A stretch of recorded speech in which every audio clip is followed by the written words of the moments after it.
Corona के खिलाफ जंग जारी है। इससे निपटने के लिए तमाम तरह इक़दाम किए जा रहे हैं।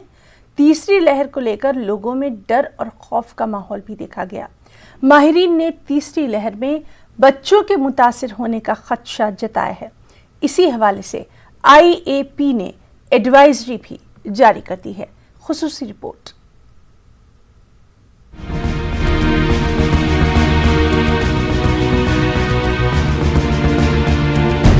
कोरोना की दूसरी लहर की शिद्दत में कमी वाक़ई हुई है, लेकिन अब लोगों को कोरोना की तीसरी लहर का खदशा सता रहा है। इस तीसरी लहर में बड़े पैमाने पर बच्चों के मुतासिर होने का खदशा जाहिर किया जा रहा है।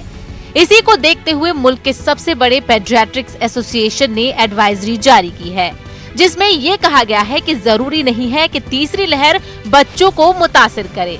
अब तक पहली और दूसरी लहर के दरमियान जिन बच्चों को कोरोना हुआ है, उनमें कोरोना के या तो माइल्ड सिम्टम थे या फिर ज्यादातर बच्चे असिम्प्टोमेटिक थे।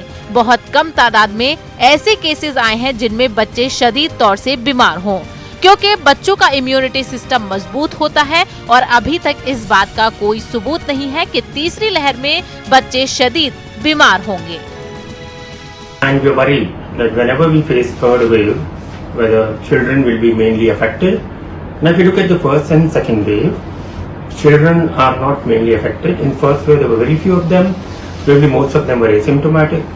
In second wave, many children got mild or moderate infection. Very few of them got severe infection. In third wave also, we feel that the children will continue to suffer in the same proportion. We shouldn't be worried. Let's not worry. Let's follow the protocol of whatever COVID precautions that. डॉक्टरों की माने तो corona की पहली और दूसरी लहर में भी बच्चों के कोरोना से मुतासिर होने के मामले सामने आए थे।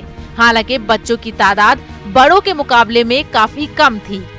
तीसरी लहर में बच्चों के ज्यादा मुतासिर होने का इम्कान इसलिए जाहिर किया जा रहा है क्योंकि मुल्क में 18 साल से ज्यादा उम्र के लोगों को कोरोना का टीका दिया जा रहा है और अभी बच्चों को वैक्सीन नहीं दी जा रही है, तो उनके मुतासिर होने का ज्यादा इम्कान जाहिर किया जा रहा है। लेकिन अगर पिछले साल के केसेस देखें तो बच्चों को कोरोना तो हुआ था, लेकिन उनके इलाज में बहुत ज्यादा दिक्कत का सामना नहीं करना पड़ा था। ज्यादातर काफी लोगों को इन्फेक्शन हो चुका है और काफी लोग पर्टिकुलरली ओल्ड एज के और मिडिल एज के उनको वैक्सीन लग चुकी होगी। सो द एज ग्रुप जिसमें सबसे ज्यादा ससेप्टेबिलिटी है, जिनको इन्फेक्शन होने के चांसेस अब तीसरी लहर में ज्यादा हैं, वो नेचुरली बच्चे ही होंगे, क्योंकि वही हैं जिनको कि या तो अभी तक इन्फेक्शन नहीं हुआ होगा और या जिनको वैक्सीन नहीं लगी होगी, तो उसमें इन्फेक्शन होने के चांसेस ज्यादा हैं।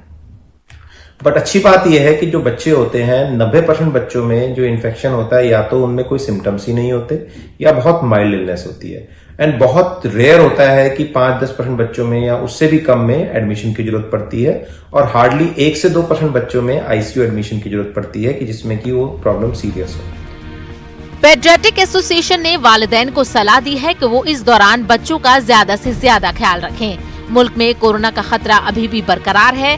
जरूरत इस बात की है कि हमें कोरोना से लड़ने के लिए तैयार रहना है और एहतियाती तदाबीर पर सख्ती से अमल करना है, जिससे हम यकीनन कोरोना को मात देने में कामयाब हो जाएंगे।